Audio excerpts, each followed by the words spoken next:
Into what's next with Evan Schreiber in the green room. Thanks, you guys. Grateful to be joined here by Nevada Democratic Congressman Steven Horsford, live on ARC Las Vegas this morning. Thank you for being with us. Thank you, Evan. Very much appreciate it. So we talked about now it's kind of going to be in the hands of Congress. Is there a timeline here? How soon could we see something? Well, look, first, what the Supreme Court did is dangerous.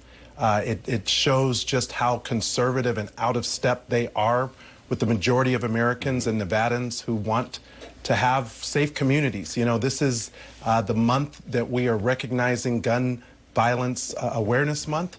There are families who are still reeling from the effects of the 1 October shooting, 867 survivors who are living with that trauma every single day, 60 people who died.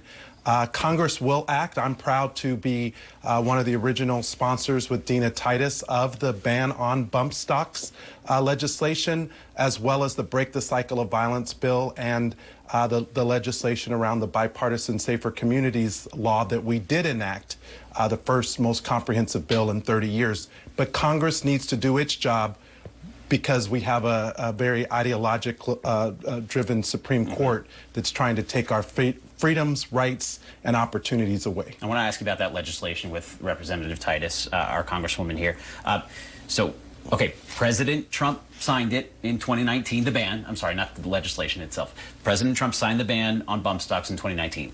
President Joe Biden supports that ban on bump stocks. So what's the holdup? Do you envision any holdup in Congress? Well, to be clear, the former president did an executive order. Action, correct. That's not codified in law. That's what Congresswoman Dina Titus has legislation to codify that.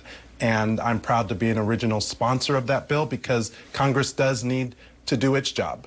But that's why we need colleagues who are not beholden to the gun lobby and actually are willing to put the rights and freedoms of the American people who just want to live in safe communities, free from weapons of war in our neighborhoods and in our communities. You've been in Congress since 2019. You were born and raised here in Nevada. You made your way through our state legislature as well.